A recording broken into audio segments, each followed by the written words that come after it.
All right, guys, we're over at Mary's house. We're looking at doing a furnace replacement. We might end up doing the air conditioner at the same time, so I'll have an option for that.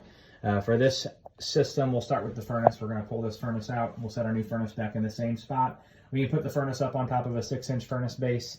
If we don't do an air conditioner, we'll still pull this old air conditioning coil out and rebuild the ductwork and the plenum up into the existing supply ductwork. Drain lines run down to a floor drain.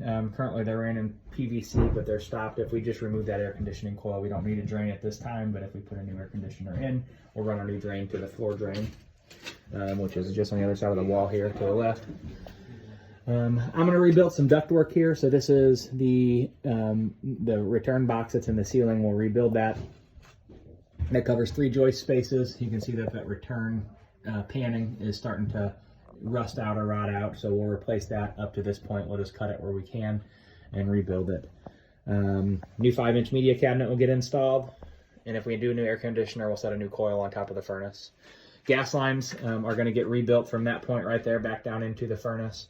We're going to have to do some gas line work here as well. You can see the gas line right here that runs to the stove has got a lot of corrosion going on, so I want to make sure that that's safe. And we'll rerun that back up to the stove through the floor here.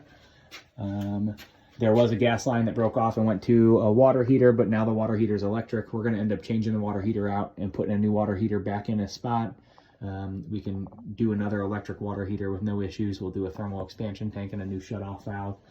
The main gas line runs across the ceiling right here, and it runs all the way over into this room where it split off, and it did go to an old dryer hookup. We're not going to connect the dryer because it's all electric now, so we will just come out of the main right here where that T is and rebuild back over to the water heater, or to the furnace and to the stove. Floor drain. The floor drain underneath here somewhere. Okay, floor drain's right over here underneath this box, so that's where our condensate drain lines will run to for the air conditioner. And then jump back over here so you can see the front of the furnace.